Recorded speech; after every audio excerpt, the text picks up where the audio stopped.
Welcome to the Driven Agenda podcast, where raw journeys drive ambition and reveal the fuel behind people's success. I'm Shannon Sagan, a personal injury lawyer, entrepreneur, and founder of the Dashcam Lawyer. This podcast is all about being driven, focused, motivated, and determined to reach your goals and setting an agenda that pushes you forward.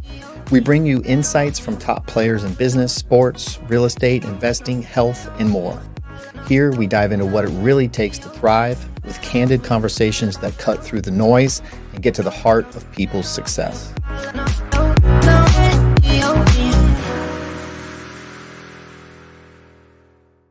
Welcome to the Driven Agenda podcast. My next guest has a very interesting career, one that probably most of you watching have not seen before. She is a chiropractic physician, but she works on animals. Yes. And I watch her videos, and it is absolutely crazy seeing her adjusting horses that are way bigger than her.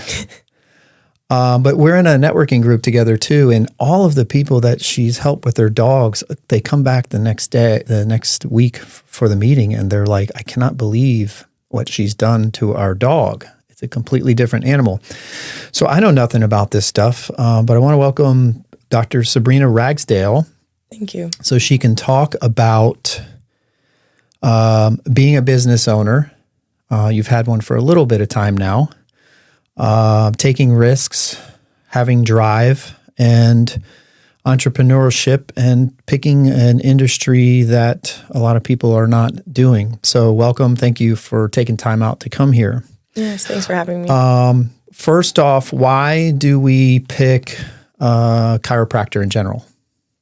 So I work alongside the vets. So I'm not a replacement to the vet. I'm just an addition. When there's human issues, same thing with musculoskeletal is my focus. So on the other side, you can use medications for different things.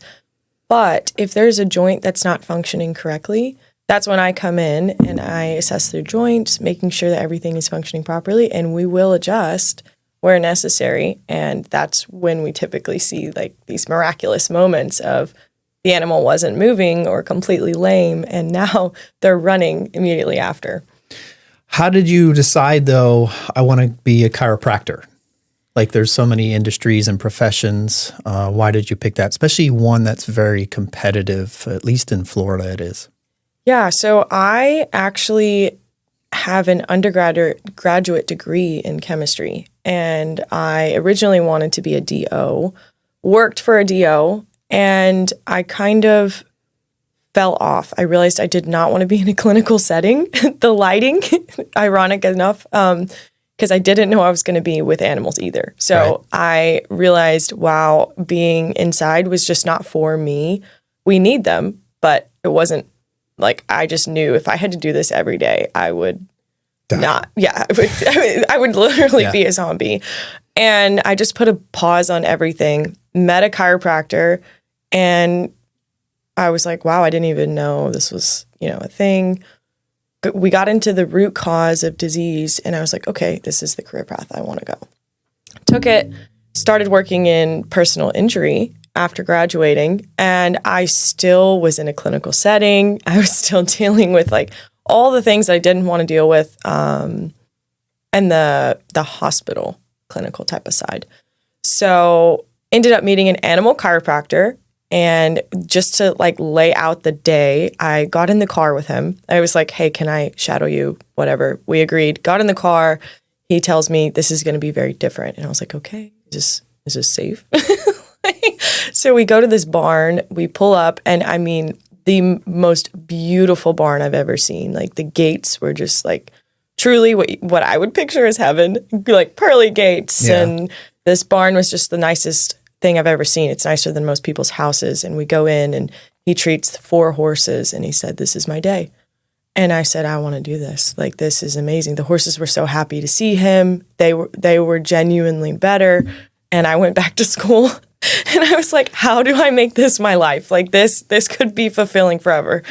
So right away you get the bug, you realize this is what I want to do. But you have to, in addition to chiropractic school, which is how long?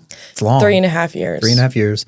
And then now you got to get extra training and certifications or degrees for animals? Yes. So technically, depending on the state you're in, chiropractors don't necessarily have to. I felt like I wanted to have that leg up. I want to have the anatomy understanding. A lot of the neuroscience for humans, even though we stand on 2 legs, so we're bipeds, the animals being quadrupeds, it still lays over the neuroscience of the body. So a lot of it still applies, but there was enough difference that I was like, I want to be certified. And I did. I went back to school. I worked for a couple who extremely smart, doing it for 45 years, humans and animals. And I worked for them for 6 months and got the certification. And then, I honest wasn't technically ready to start my own practice in my own head. And one thing led to another. And I was like, okay, here we are. Like, this is what we're going to do. And it's been pretty amazing ever since. Yeah, your story is interesting because we did have lunch together and learn more about our businesses a little while ago. So how long have you been a chiropractor? I've been a chiropractor for a little over a year. Okay. And what made you decide, screw it, I'm just going to go do my own business, start my own business versus working for someone and getting training on not just the medical aspect, but how to run a business, marketing, and all that stuff? What made you take that crazy leap, which most people don't do? Yeah, I guess in my personality is we have to survive. Like, and that's a lot of human nature is we have to survive. So it's like, even when you find something you love to do, you have to be compensated for it. And so I really love chiropractic. I really love animal chiropractic. And it went from, hey, we're training you to now you're doing, you're doing it. You're doing it. And so I tried to have that conversation. There's a term in chiropractic world, the chiropractors eat their young. And so me being a new grad and new to everything, they thought that they could continue with the very low pay. And so I just had that conversation of, hey, like, I need to survive. Yep, you got bills. Yeah, I got bills. And that's the reality. And they didn't, there was no compromise there. And so I didn't know what I was going to do. I thought about going back to the human world, thought about going back to personal injury. And I had a couple of people reach out to me about their dog. And I was like, okay, I mean, I know what to do. So I just need to do it. And I treated their dog, the owner's crying.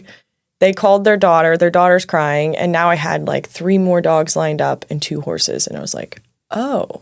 This is how it works. This is what happens. And I was like, this might be tight. This might be a really tough couple of months. I was under them as an independent contractor, meaning I was getting paid. I was getting paid under my own LLC. So I took that LLC and I was like, not planning on making my own business out of it. So if anybody sees my LLC, it's a full, it's not my small business name. So yeah, I ended up just hitting the ground running. And that's where social media came in of, I don't have the funds for marketing, but I have the drive. I have the passion to spread information to people, because what a great opportunity to just bring awareness to different things and teach. And it's also only cost my time, and I all of a sudden had a lot of time. Yes. The chiropractors that you would work with, were they local here? Yeah. Okay. I know you're not from here, though. So in addition to kind of spontaneously starting your own business, which maybe wasn't necessarily planned, you moved to Palm Beach County, not really knowing a lot about it, and you've set up a home here. Yeah. So you clearly are a risk taker, which is what is needed for running a business and being an entrepreneur.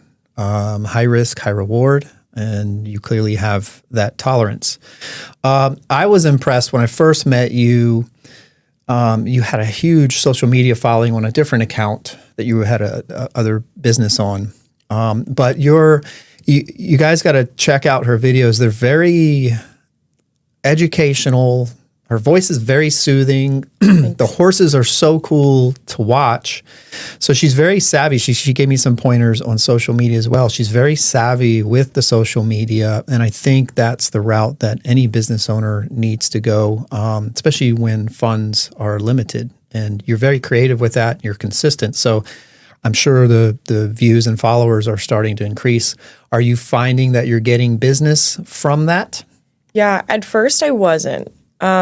Now, so I don't just treat here. I can treat in other places as well, depending on the licensing and state. But when I would travel to my other locations, I actually had some people reach out and they would drive over 3.5 hours from social media just for me to treat their animals. Oh, wow. And I was like, okay, so this is going somewhere. That is very impressive. You do not have an office. Your office is your Jeep. Yep. You go to where the patients need you. How are you marketing yourself other than social media? Are there other ways? Are you doing anything traditional? I'd say face-to-face. I don't know, postcards or things that are considered older older marketing. Are you doing any of that kind of stuff? I wouldn't say so. I actually didn't understand networking until this year. I went to a first networking group and I was like, oh, I didn't even know this kind of thing existed, which was really cool because I learned a lot about talking to people and also connecting because I really love connecting. So I would say that's been a really big help to my business as well is I don't just go into it of like, hey, what can you do for me? I actually go into it and go, oh, I know somebody that your business would benefit to meet. And I help introduce those people. And then they remember that positive connection. And eventually it comes back around in some sorts of ways. So it's always really cool whenever I get, this morning, I have a lady who I've connected her to like 20 people. And I just never think anything of it. It's just because if I meet someone that lines up with that, I do it. And she's like, hey, I have a connection for you. And I have a new barn, which would be ideal. It's always nice to have new, consistent clients. Well, I did notice that about you. You definitely have the giver's aspect, which is what is needed for networking and these networking groups. I think if you're starting off with a business, you've got to be able to do two things. Number one, you've got to be sociable.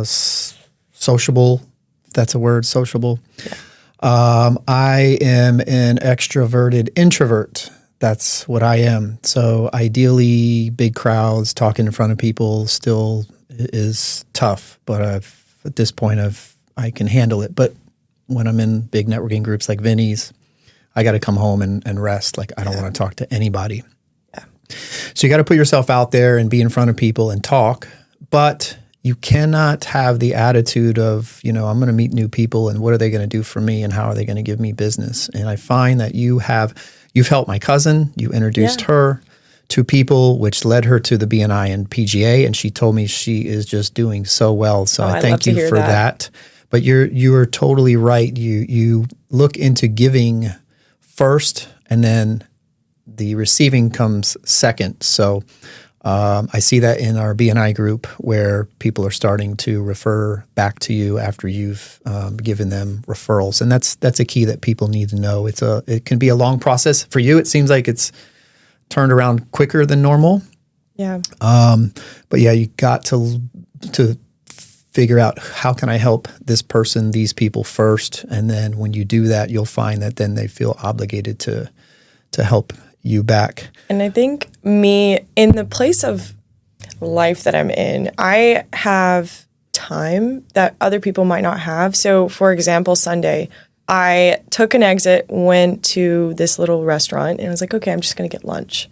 Sat at the bar, started talking to these ladies, and they were so lovely. Well, they ended up being business owners. This was Sunday. And now I have like 5 new clients. Oh, wow. On the books just from sitting at this. So it's not just business networking. I actually go into the community and I'll just sit, talk to people. I learn about their life and they end up knowing someone that I know and just like connecting, taking a little picture so we remember who we were. That's good. Very creative. And since you're still kind of new to this area and didn't grow up here and have the advantage, like people like me, I know everyone here now from being here all my life. Right. That's what you got to do. You got to get out there and meet people and create those relationships. So you seem to be developing business. Do you have like a set schedule? Or is it just when people call you? I mean, what about your patients? Is it growing each month? It is growing. I think this is where it gets really interesting because it's an animal field. I've really adopted the risk. I actually never really know what 2 days in advance looks like. Wow. So I will go to sleep one night and I will not have anything on the schedule. I will wake up the next day and my day is full. So truly day to day. Is that nerve-wracking to not know? Because I'm a planner. I know, for the me most too. part. I'm a planner too. It's been a journey. It's been freeing actually because it's. You're not tied to a calendar or schedule? I'm not tied to it anymore. It's no longer, oh man, if I don't get 3 people or, like, oh no, if I don't have anybody on the schedule, how am I going to pay for gas to get to the next one? It's okay, it's going to work out when it needs to. And the more I worry, it just takes up my emotional energy instead of just letting that part, because that was probably in my life all growing up being a type A person. Time, and not just time, but planning was everything. I went to an alternative high school for medicine. I stopped doing sports and graduated high school in 3 years. Everything was planned. And now letting go of that and going, wow, now I'm in a field. So if anybody from seeing me from 6 years ago, they would not recognize me because it's been so freeing of letting that part go. And now I still plan, but I'm working on the balance. Obviously, I was late today, so. It's okay. We weren't going to say anything about that. I know, I was 20 minutes late. So that's like the opposite now. So it's trying to find the balance, but it's also now my energy goes into the passion of learning, because I'm still learning every day. Mm-hmm. It goes into the passion of studying my clients, because even though I deal with animals, I still deal with the clients and the actual emotional environment of them, because in chiropractic in general, you're dealing with the human, but you're also dealing with the biosocial aspect of the human. So now I not only deal with the biosocial aspect of the human, I'm also dealing with the animal and then their interpretation of the human. Right. Yeah, like I said, when I see that you've helped one of the members' animals, their faces just light up. So you're right. If you do well by their animal, then they are super happy. So it's kind of a 2-for-1. Business-wise, so how are you learning how to run your business? This isn't something where insurance pays for this, so it's got to be all cash. How do you figure out the billing, the pricing? How are you figuring all that stuff out as you go? So it's been a trial and error. I actually do all of my own bookkeeping, billing. So I actually use Google Docs, like a Google Excel sheet. I have each month portioned out. I have recorded, because it's mileage as well. Mm-hmm. So I'm also tracking where I go, have they paid me, how they paid me. And then I track it all at the end. And then I have a little expense report, which I haven't done since March. But nonetheless, it is what I was never prepared for, being science all throughout my life. I didn't know anything about business. They don't teach you. I don't know that any school teaches the business aspect of how to run that business. They teach you the books, the education, maybe some of the technology now, but no one teaches you how to actually get this thing up and running, and it's so bizarre. Yeah, nothing. They just send you on your way, and it's like, figure this shit out on your own. Even in school, they don't necessarily teach you anything other than your EHR system, which is your health record. Right. But not the billing side of it. Yeah. Unless it's insurance. So it's like, none of it applies. Right. So I do have a note-taking system that I always email to my clients, and that helps keep up with who I treated. I have a Google Calendar that is very fluid. So my Google Calendar, I mark who I see. That helps when I'm going back and doing my bookkeeping. Right. And then I try to make sure to always check, like, who's paid me? Have you paid me on time? But the majority of the time, I get paid right then and there. And so it's a lot less of chasing people. And I would imagine if you're having to do that, then you're not going to keep taking them on. No. Are most of them repeat patients? Yes. That's good. So you've got kind of recurring revenue coming in. You mentioned something that I've talked to a lot of other business owners who have owned businesses much longer than you have, including myself. And those first few years, I'm taking out the garbage. I'm answering my own phones. I'm drafting letters and stuff like that. And I think a lot of new or wannabe entrepreneurs or business owners, especially younger crowd, they don't realize that it's not making money and it's not glitz and glamour like you might see on social media or see other people. It's a grind, and it's high risk, high reward, right? Yeah. Your situation is kind of different. You just kind of went out and did it, even though you weren't ready or thought you were ready. Mine's the same way. My boss, after 3 years, said, you either have to work for another law firm or you buy me out and figure it out. You have 60 days to do it. And so I took what ended up being the right choice in being my own boss. But for many years, living paycheck to paycheck, trying to learn how to do all this stuff, and eventually was able to hire people in the right positions. Do you have goals down the road of where you want to take this business, of bringing on other people, staff, doctors? What's your end game with this? Do you have one, or is it too early?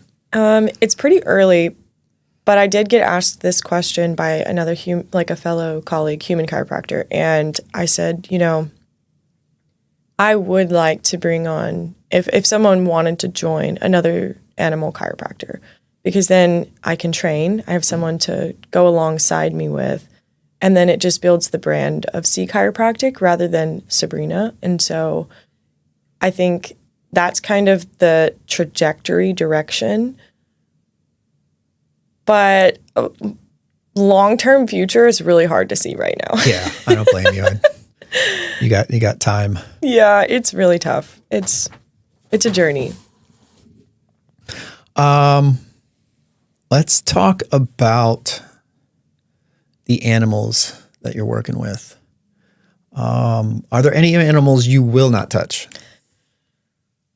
This one's going to get some backlash. It's the house cats.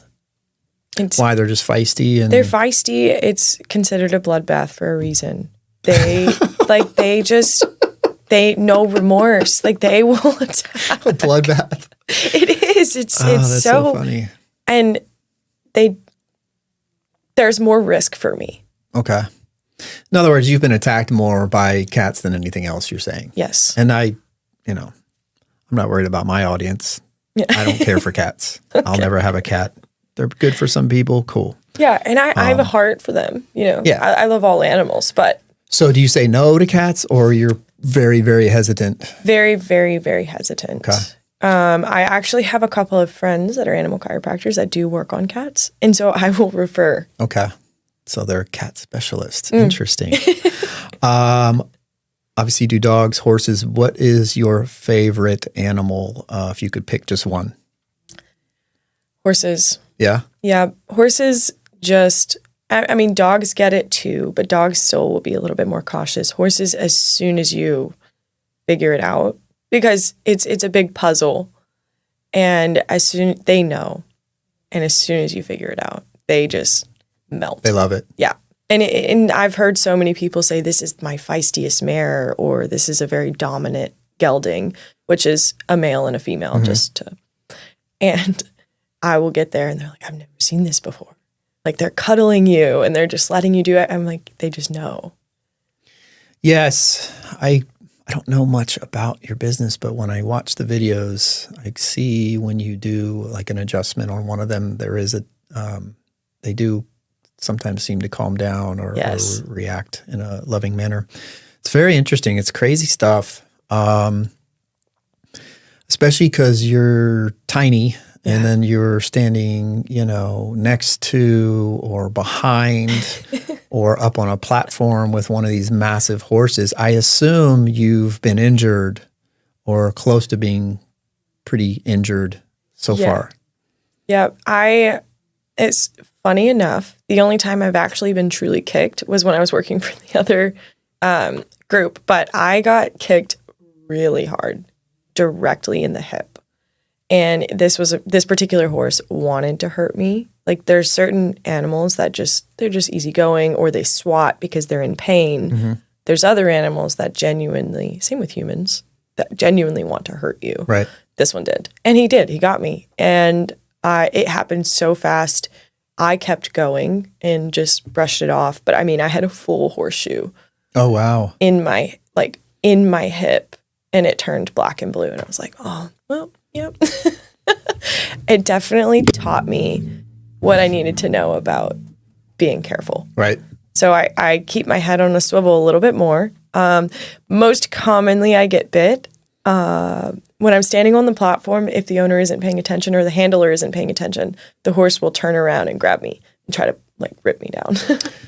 When they bite you, is it a malicious bite, or they're just trying to say, hey, enough or get away or something? It depends. Oh, some horses, they're just playing with you. Uh-huh. They can be like really big dogs. And so they'll do it out of a playful manner. Some of them will do it because ow, that's really hurting me. And then others just don't know what else to do. They groom each other. So as you're doing certain things, they will actually go and look for somebody to groom at the same time. What is the biggest success story you've had with a horse that you've treated? Big difference that you've seen when you were finished? I had a lady I had a cutting horse who... What is a cutting horse? A cutting horse is the horse, if you see those videos where they move their neck and their body separately, but they're actually cutting the cattle. So you'll see them and you'll hear people whistle, but it's almost like a cattle dog if you see a little border collie and they're going back and forth and they're actually cutting those little calf. That's what a cutting horse does. And there's a cowboy or a cowgirl in the back, and it's a competition. And it's I had a cutting horse who was completely lame, meaning not able to walk on the back hind. And immediately after the adjustment, which I get nervous when you see a complete lame, because I'm like, you probably need to see your vet. Yeah. I got to be careful. Right. They're like, we've seen the vet, done everything we can. There's nothing we can do. So I traded the horse, and night and day, walking, trotted out of the barn, was so happy, came back, and they make different noises. Horses will make different noises of calls. And he just wouldn't stop. And he just kept coming back. And the owner was like, I thought I was going to have to retire him. So I now have a lifelong client out of them, and a really cool success story, just seeing how happy the horse was. Did you get a video of that? I did. And that's what's funny is when you ask it, I'm like, man, where is that video? I have to find it. Most of my content, I'm very careful in how I post, because horse people will watch a video and try to do an adjustment. So I fast forward and clip a lot of my videos because I don't want someone thinking, oh, she's just pushing here and pushing there, when actually there's a lot that goes into that. So they're thinking, oh, if she can do it, I can do it. Yes. And she's just yanking on this part here, and then next thing you know, they're injuring the horse. Wow. Yes, and I've seen that. So you've seen people kind of, after you're done doing your thing, they go and try to do it? Yeah. Have any of them told you and said, hey, I tried doing what you did and I screwed the horse up? No, but I planned an appointment, let's say 2 months out instead of the 1 month, because they were going to not call me back. They were going to try to just do it themselves. Right. And I was like, oh, okay, like that's fine. Just call me whenever you're ready.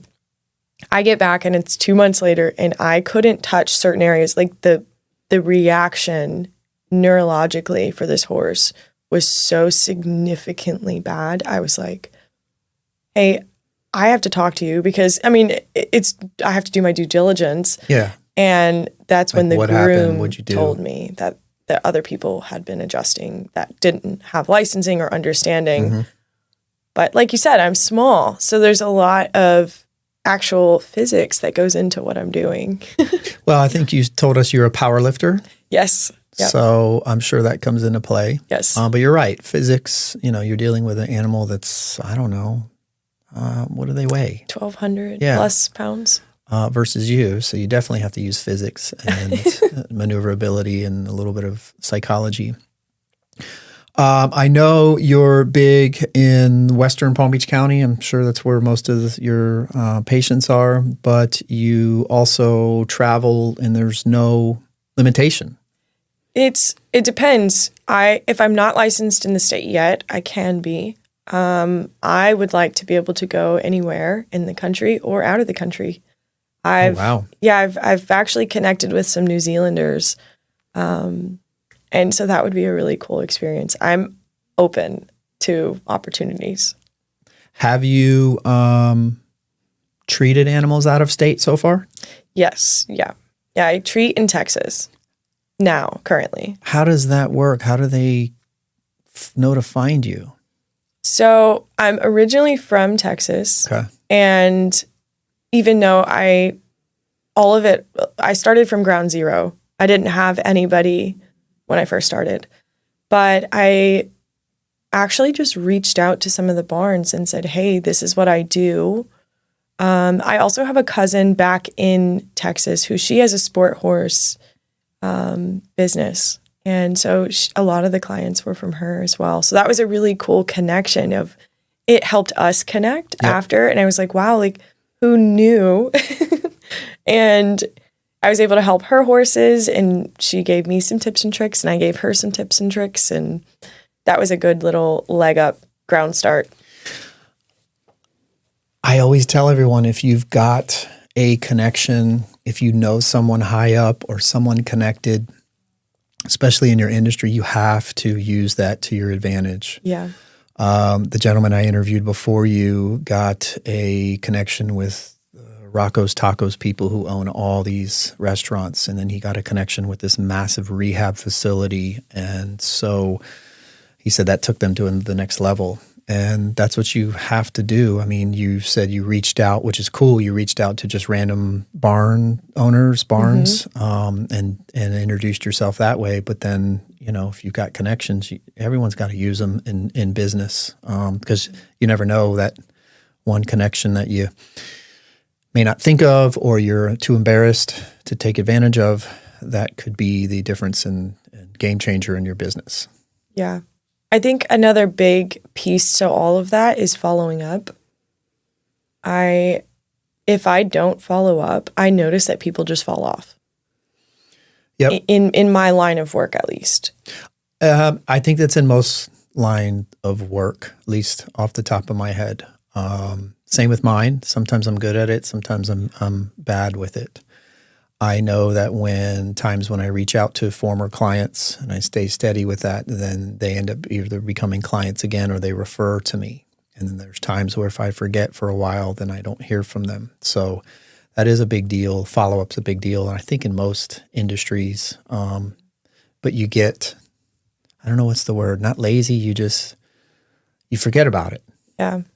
So I'm I have systems in place. There's many more that I could use, but yeah, that is a big deal because you find when you reach back out to them, something usually happens with at least a few of them that you reach back out to, whether they refer someone to you or they say, "Oh, by the way, you're right. I need you again." Yeah. What drives you to keep going? The name of the podcast is The Driven Agenda. What is it that has you driven? Why, as to why you're doing this route? You're not only starting a business right off out of the bat, but one that's not as common or as human chiropractic. That's a loaded question. Drive. I've always been a pretty driven, I guess you can say, like, overachiever, like trying to like achieve the most. Did you do like get phenomenal grades in sports and stuff like that? Yeah, I grew up unconventionally. I raced dirt bikes, so I didn't get the team. I was a motocross racer from like 10, I'm always learning something interesting years. about you. Yeah, I was. That's what I did. So I didn't actually get team sports. So I think that in some ways is a benefit of like the extremity of like risk taking. Like I like the challenge. Yep.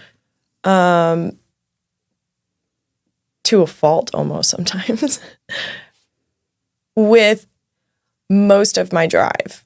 Honest, I'm pretty religious. So for me, my relationship with Jesus is probably the most driven factor that I have. Just because I just know if it wasn't for him, I wouldn't be here. So it's like at that point, I surrendered all and I was like, okay, whatever you have next for me, I will give it my all. And nice. It laid in my lap and I said, okay, I'm going to give it my all. And then this door opens. Okay, I'll give it my all. And once one door closes, instead of dwelling on that, I pivot. I'm like, okay, let's go. Like, it's going to work out. It has to work out. And that's the key to a successful business owner is pivoting, because not everything's going to be dandy. Yeah. You're not always going to be making money. You're going to have ups and downs. My business is up and down even 20 years into this. It's crazy. So learning how to pivot, and that's just skill. Skill and then baked into your personality. It's funny that you didn't really do the traditional sports. I don't watch sports. I'll watch playoffs, but my guy friends make fun of me because I'm just not into football, baseball. I couldn't tell you players' names. Sports. Yeah, but I'm into anything fighting, kickboxing, mixed martial arts. I love that shit. I know everything about it. I know a lot of people in that industry, big name people from when I was traveling the country. So that's my jam, and I get it. Sometimes traditional sports are not for certain people. Yeah. And it just didn't gravitate towards you, it sounds like, and neither did. I played tennis and soccer in high school, but again, I've just never really been a big sports follower, but anything. And the detail, even in fighting, like someone like me going to watch a fight, I would just go, okay, these are two people going at each other. Yep. But the detail in the footwork and the way that they coordinate and their eyes, like what their eyes are actually like trained to see. I'm like, it's more up the speed of a type A, like driven person. That's adrenaline driven. I don't feel like I'm an adrenaline type person, but I do love kickboxing. I love watching that. I love the few times I hit the bag or go to a gym. I love that stuff. So everyone has something for them. So you haven't had your business that long, but what things what's something that you would offer somebody who might either want to be a chiropractor, an animal chiropractor, or just a business owner in general? What's one of the biggest pieces of advice that you would give them, knowing what you know so far? Do it scared. Do it scared? Yep. Do it scared. In other words, just do it no matter what. Yeah. And find people that are doing what you want to do. I think that was one of the best pieces of advice back at my first ever Vinny's event. Someone told me, meet people that are where you want to go and be weird. Like, it's okay to be a little weird. Like, go up to them, talk to them.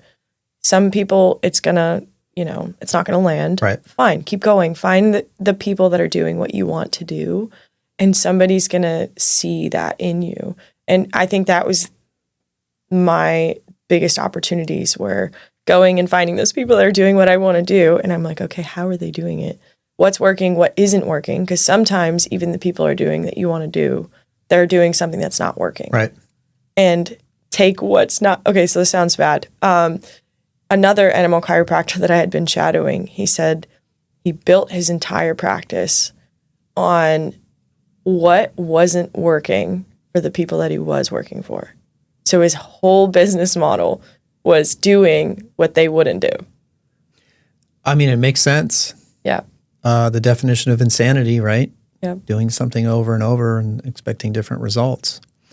In case you're wondering, she mentions me and her mentioned Vinny's event. This is one of the few networking events I go to. It's quarterly, and it's at least 300 people. Yeah. So I got Sabrina and a couple other people from my group to come. I begged them, just please go. This is different. And it's everyone that went seemed to get something out of it, meet someone there that they really vibed with. So kudos to you, because that is a very overwhelming environment. Even after me going all these years, I have to go super early before that crowd gets there, or if you walk in, it's literally a wall of hundreds of people, and you're like, shit, where did I go? So kudos to you for doing that, because it's a nerve-wracking thing. Especially with how young I look, it does make it more difficult to have conversations professionally, because I'm like, hold on. Yeah, people are like, who is this girl? Yeah. Who do you work for? Yeah, that's true. Being inquisitive, asking questions is important. If I could go back and change to my younger self, one of the things I would be doing more is asking people how and why they're doing things and not worrying about being embarrassed. Now I'm in the phase of my life where every single person I meet, I ask them how they're making money, or how they're investing, or what are they doing, because I want to know everything that's out there. If you talked to me 5 years ago, it was just standard mutual funds, stock market stuff.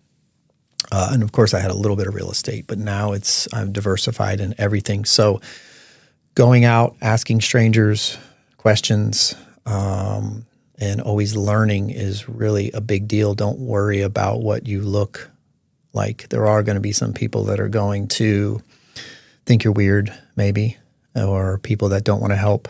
But I think asking questions and asking for help, which some people can't do, asking for help is really a big deal. With that being said, what if you could go back to speaking to a small business owner at the beginning, what would be your biggest piece of advice for me? One of my biggest mistakes I made was I had the option of only having one of two employees. I chose the one who was the worker, the secretary, so to speak, over the person who actually brought in, generated business. And I've always regretted that. Now, she and I have been working together for decades still, but I always wonder if I had kept her. I thought differently. I thought I needed the person to be the worker for me. But in hindsight, had I hired the rainmaker, business would have come in quicker, sooner, money would have come in, and I could have hired someone to do the actual work. I could have done the work first and then hired someone quicker.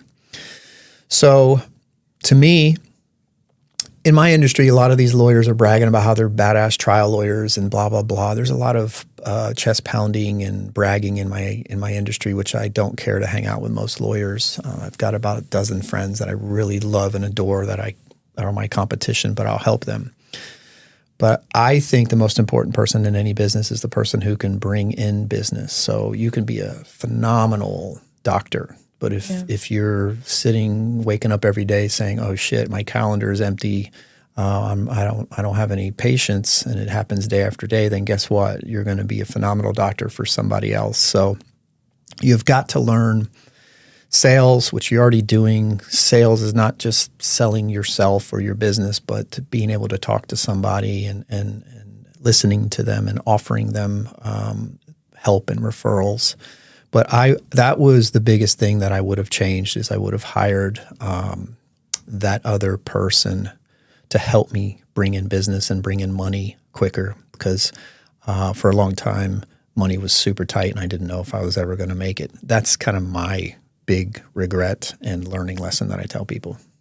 Thank you. Yeah, I think I needed to hear that because that's where, kind of like what I was saying with the next trajectory of hiring somebody else, that was where my thought process was like, oh, if I do that, then I might be losing money in the hiring. But this person, the one that's interested, I know for sure would be a great asset. Right. So thanks for sharing that. Some people downplay money or look negatively on it, but the bottom line is it rules everything. Yeah. So if you want to have your own business, you have to have money. You have to make money. You need the money to grow the business. And so I'm a fan of passion and finding careers out of your passion, but you can't be working for certain aspects, say, of the government, social workers. I'm not trying to put any of them down, but I don't know any of them that are making tons of money. And if you want to have a family, if you want to grow a business or something, you have to balance passion with, is this going to be able to support a family if that's the direction that I want to go? So money is important. It doesn't have to be your obsession all the time. Yeah.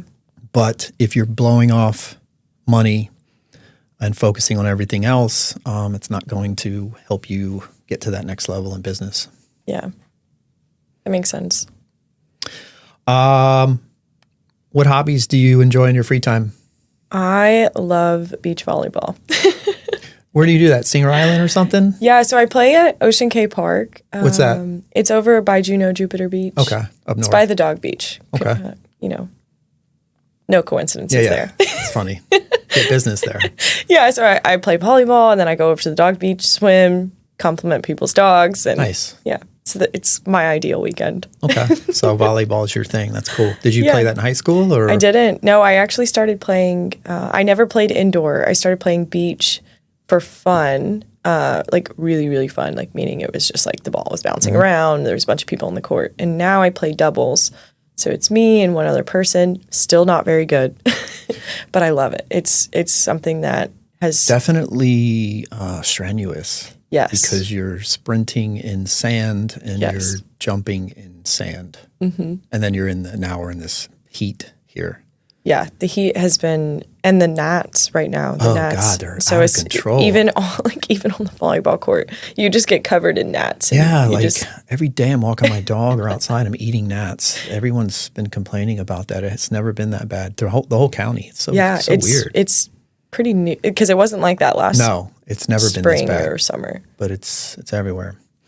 All right. So, lastly, how can people find you? What's the official name of your business? If people have questions about wanting you to look at their animal or just have questions about how to start becoming an animal chiropractor.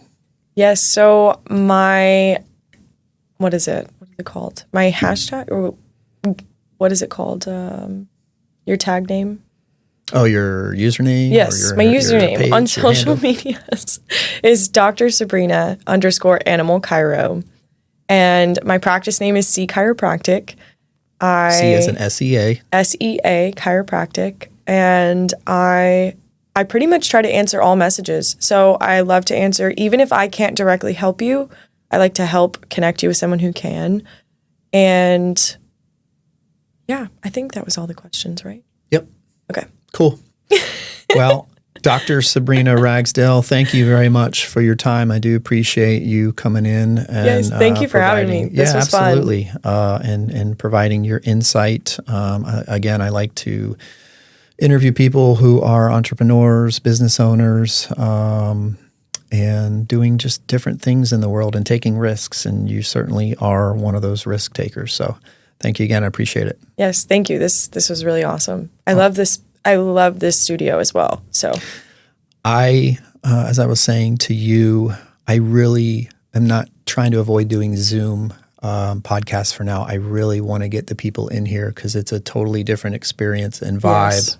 Yes. Even if you don't relate to my likings here on the wall, it's just this is a love of, I don't know how to explain it, but I had this vision in my head and it came out way better than I even expected it, and everyone has just been amazed with it. So thank you for the compliments. I appreciate it. Yes, yes.